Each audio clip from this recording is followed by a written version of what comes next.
Hello, everybody. Welcome back to Read and Reread. I am Angelia, and today I'm going to talk about the mystery books that I read in 2023.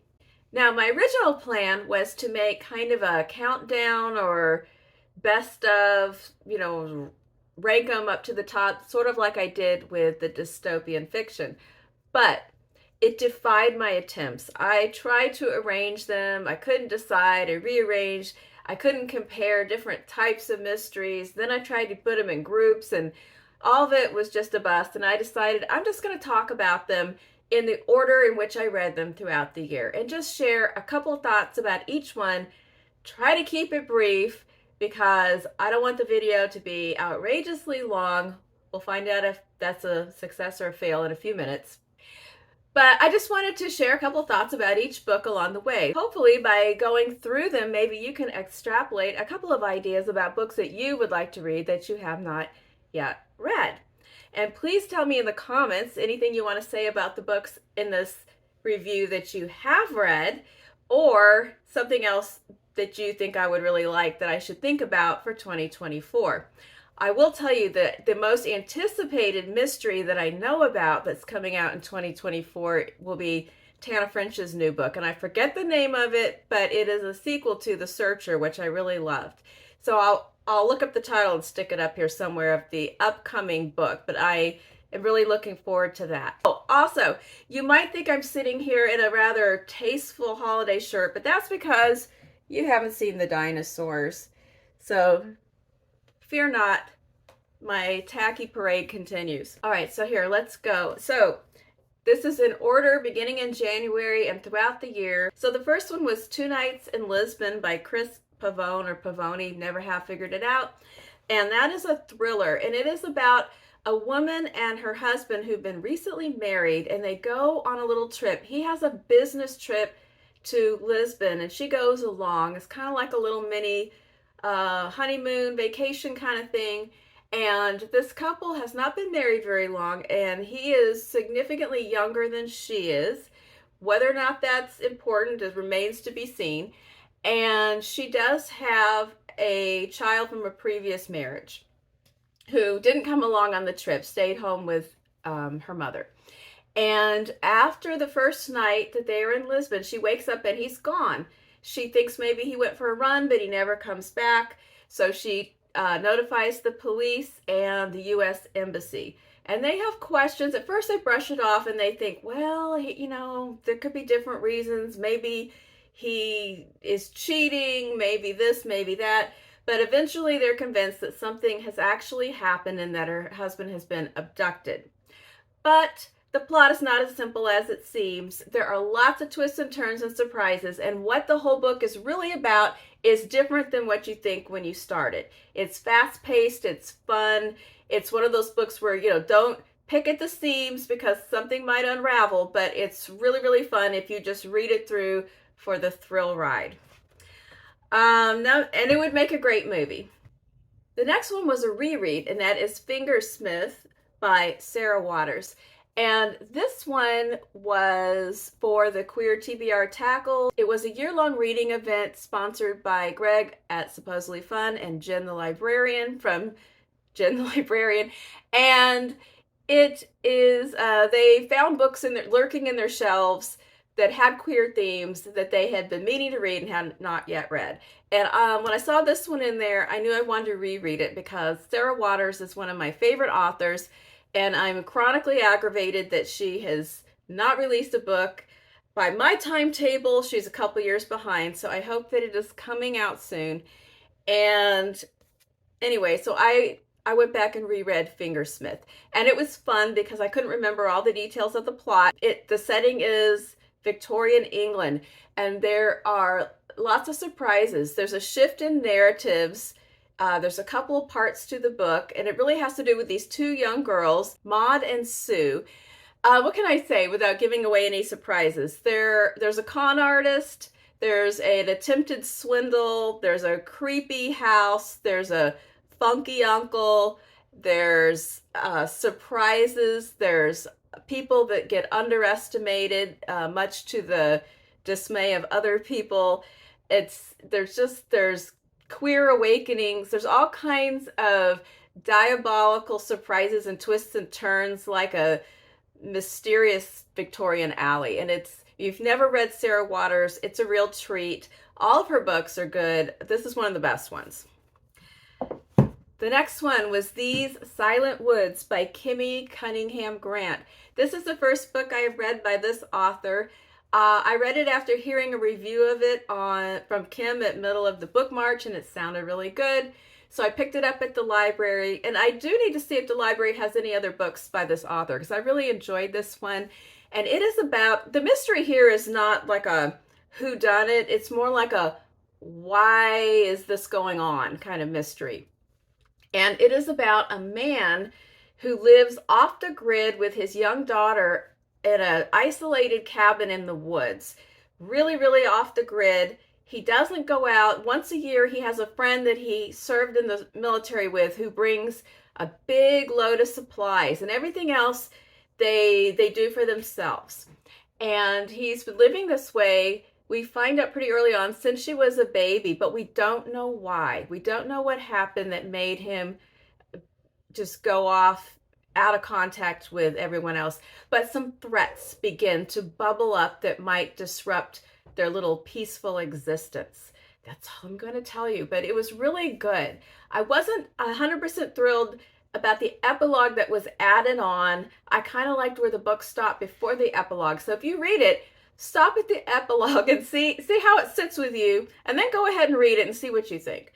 It doesn't ruin it. I didn't like it there. The next one is Exiles by Jane Harper, and this is the latest book featuring the detective Aaron Falk, and I have read the previous ones that started with The Dry. I like this Australian mystery author, and these are pretty much straight up murder mysteries, but there's some character development, and so we get a little further along with Aaron Falk in the course of this book. And the overlying plot is that he goes back to a small town where a good friend of his lives for the christening of his friend's child that was delayed for a year because when they were going to have the ceremony initially, a person in their group of friends went missing, and she never was found again. She went to a fair with her child in a stroller, and then later the baby was found still in the stroller, and the woman was just missing. So he goes there, but he and another friend cannot resist starting to dig into this case, even though they are not officially on it in any capacity. They just, the detective just cannot stop. So anyway, he finds out some stuff about that and some other things that have gone on in this town. Then I read The Mysterious Affair at Styles by Agatha Christie. And I regret to inform you that I was disappointed in reading this book. I had heard that it was one of her best mysteries and something that if you are interested in reading her strongest books that you should pursue.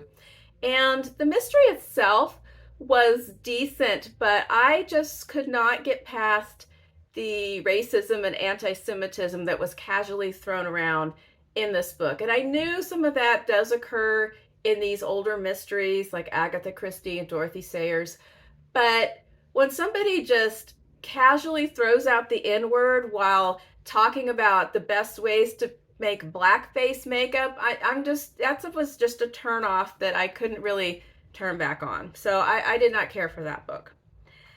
Then the next one was also the other one that was kind of a disappointment to me, and that was The London Seance Society by Sarah Penner. I did read The Lost Apothecary by this author a little ways back, and I enjoyed that book, but The London Seance Society was kind of a flop for me. And it had all these great elements. It had the Victorian setting. It's about a young woman who becomes She becomes an apprentice to a spiritualist, to a medium, and she's wanting to find out what happened to her sister who mysteriously died and was also apprenticed to this same medium, this kind of enigmatic but very popular woman who does seances in Paris. But she used to be in London, where the London Seance Society, this group that is exclusively for men, operates. And so she is wanting to find out what happened to her sister. So it has these great elements. There's the weird seances and the Victorian setting and the women trying to get out of the boundaries of their acceptable roles and all these things that should have been good. But the villain was so heavy-handed and cartoonishly portrayed that it just kind of ruined the plot. So that one, it was disappointing. The next one, which was a book that I liked a lot, although I know other people, not everybody loved this book, and that was I Have Some Questions for You by Rebecca Makkai. This was her follow-up to The Great Believers, which was a really wonderful book, and I think that the fact that this is such a different book, it kind of, some people were hoping that she was going to write another book that was a more, for lack of a better word, a more literary type book. But this one, if you set aside the fact that she wrote this award-winning novel that was sad and beautiful and had an interesting multi-time layer plot about the some friends during the time of the AIDS epidemic, if you kind of set that aside and you just say, well, how's this as a mystery book? It's pretty good. I was completely engaged the whole time. It's about a woman who goes back to teach a class in podcasting to a group of students at the elite boarding school that she attended as a high school student on scholarship. And we get into a lot of issues. There's a mystery about a girl who was killed during her senior year, and somebody confessed and went to prison for this crime, and it was the only Black faculty member at the school. And there are a lot of true crime groups that think that that was wrong, that he's not really the one. And she has kind of alternately avoided and obsessively looked through some of these accounts, but she's just been on the fence about the whole thing. But then she gets invited to teach this class, and one of the kids in the class wants to do her project on that case. And it just kind of stirs up all the turds. They all come flying back up. And there's things in here about the culture of these kind of schools with the faculty and the students, and what it's like to be the person who's not wealthy in the wealthy setting, what it's like to be the person of color in the white setting, Me Too issues in the past and in the present. So there's a lot going on, and it's very timely and topical. It's not something that's going to last for the ages, but it's a good today mystery. And I was hooked the whole time, and I wasn't figuring it out until the end. I didn't see it all coming, but yet it wasn't gimmicky either in who it turned out to be. So I found it very satisfying as a mystery. The next one was City Under One Roof by Iris Yamashita. This was a really fun thriller. This is about, I love the setting of this book. This book takes place in Alaska, in a town that is basically all in one high-rise building. There's a couple of outlying little things that are not always open in the winter because it's sort of a tourist destination in the summer because there's a beautiful lake. But in the winter, it just gets snowed in and cut off. There's a tunnel that goes out to the main highway that often gets closed down. And everybody lives in this high rise, and there's there's stores and things in the bottom. And the building is full of a bunch of wacky people who are there maybe because they want to be that far cut off from everybody else for different reasons. Good reasons, sinister reasons, who knows. But of course, there has been some dead bodies turn up, and this detective named Kara Kennedy goes to investigate, and she has some personal reasons of her own. She kind of shows up there in an official capacity, but not exactly. She's got her own questions about what is happening in this place. And of course they get snowed in, and there's a really bizarre cast of characters, and I think there's a sequel that's either just out or coming out that I'm interested to read. The next one, I went on a little Jess Kid spree this year. I read 3 of her 4 books, and this was the first one that I read, Mr. Flood's Last Resort. And so this was my introduction to Jess Kidd. I don't know if this was the first Jess Kidd book I read. It wasn't the best one, but the best one is not in this video because it's not a mystery, and it will show up in my best of the year video. But anyway, this book was her second novel. It is about a young woman named Maud who is a caregiver for elderly people, and she gets assigned out by an agency to be the companion to different people, and she gets assigned to Mr. Flood. A number of people have come and gone and not lasted long trying to care for Mr. Flood because he is very difficult.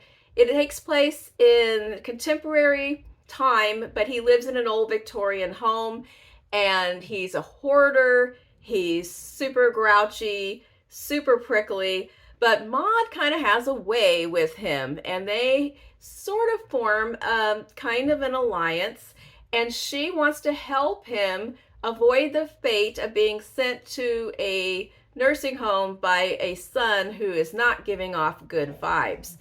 And it turns into a full-blown mystery because she starts to get some hints about some things that happened in the past with Mr. Flood and this house. And she has some unusual accomplices.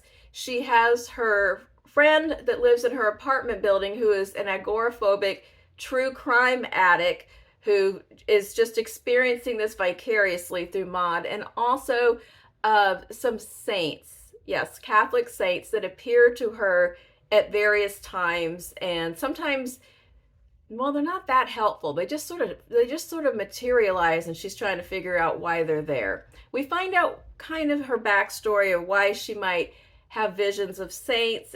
It's pretty weird. So there's this kind of supernatural or magic realism thread that just sort of pops in there, and I enjoyed the story. The next one that I read was also by Jess Kidd, and this was a stronger book. This is Things in Jars. I love the cover of this book. If you open it up, you see an entire mermaid. I actually love the other cover too. This one it is a mystery and it is weird. So you have to be open to some bizarre stuff. This is set in Victorian times, and our detective is a woman named Bridie, and she has been hired to research the kidnapping of a young girl who belongs to a wealthy family. And as she begins to research about this child, she finds out there's some pretty weird stuff going on.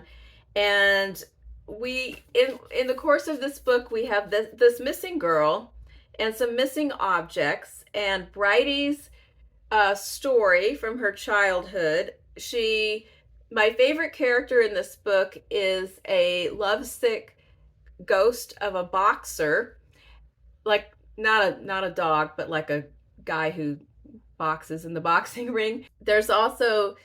She has a housemaid who's also an assistant of hers who's like 7 feet tall. There's the possibility that the child is not entirely human and might be a whelk, some sort of Irish mermaid from mythology. Anyway, a lot of weird stuff going on, but it's thoroughly engaging, and I just really like Jess Kidd. What can I say? I like weird books. The next one that I read was in June during Pride Month. I read Lavender House by Lev A.C. Rosen. And that one was the first book in what I think is a series. I think a second book has now come out, and I hope my library gets it because I would like to read it. And it is about a young detective, he was on the police. His name is Andy. It's 1950s San Francisco.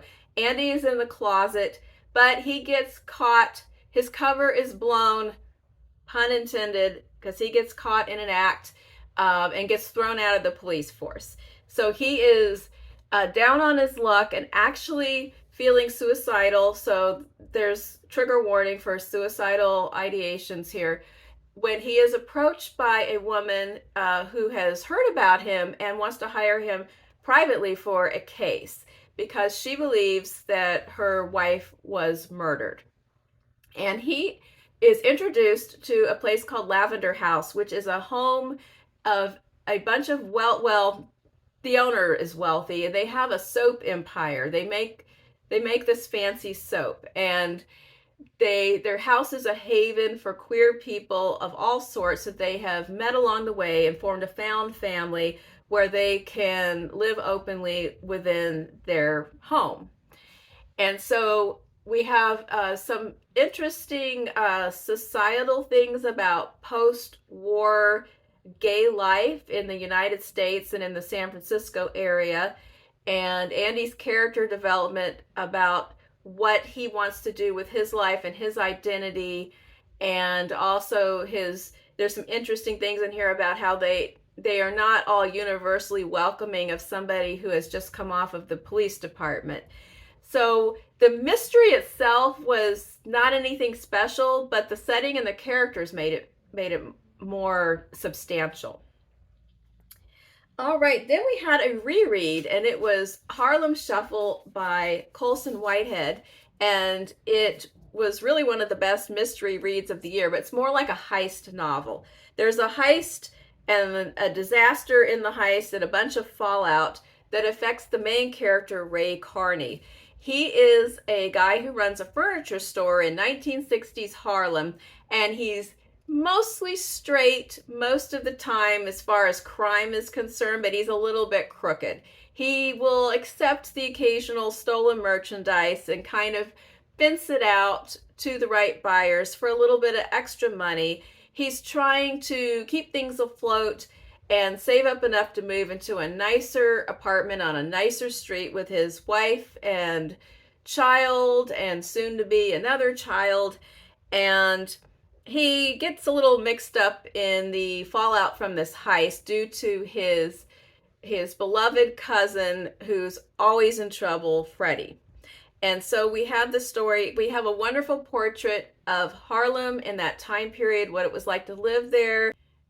It's very vivid, and Ray is a complicated character that's very interesting, and it's the introduction of Pepper, who is one of my favorite characters, who is technically a bad guy, but I kind of love him, and he plays a bigger role in the follow-up book that I'm going to talk about in just a minute. So I really love Harlem Shuffle. I enjoyed reading it a second time and really just enjoying all of the layers of societal portrait that take place in this book, aside from the plot. So then the next one was The Twyford Code by Janice Hallett, which was an author I'd been meaning to try for a while. And I know that I need to read a book called The Appeal that everyone says is really good. Haven't done it yet, but The Twyford Code was fun. This was about a guy named Steve Smith who is getting out of prison after a long stint. And it's one of those books that is apparently about one thing, but it's really about something else. So he's trying to make contact with people from his past. He's been in prison a long time. He wants to make a relationship with his estranged son. His son is keeping him at arm's length. He's not sure he wants to reconnect, but he gives him an old iPhone and tells him he'll listen to his messages. So he's recording. This whole book is iPhone messages that Stephen is recording, and he's reconnecting with old friends and trying to remember this story that his old English teacher told him in a remedial class that they were all in, about a secret or hidden treasure or something revealed in a code in an old children's book. And this all sounds a little complicated, and it is. And as he goes through the stages of trying to dig into this old mystery and find these old friends, he's also telling you his own personal story of what happened in his life that led up to him being in prison. And that's all I can tell you. Then we come to the aforementioned Crook Manifesto, which is the newer book by Colson Whitehead. Same characters as Harlem Shuffle, but moving up to the 1970s. Ray Carney has been playing it straight for a number of years. His furniture business is doing well. He's expanded. His family has moved to a nicer neighborhood, but now his daughter wants to go see the Jackson 5, and he can't afford the tickets, and they're inaccessible.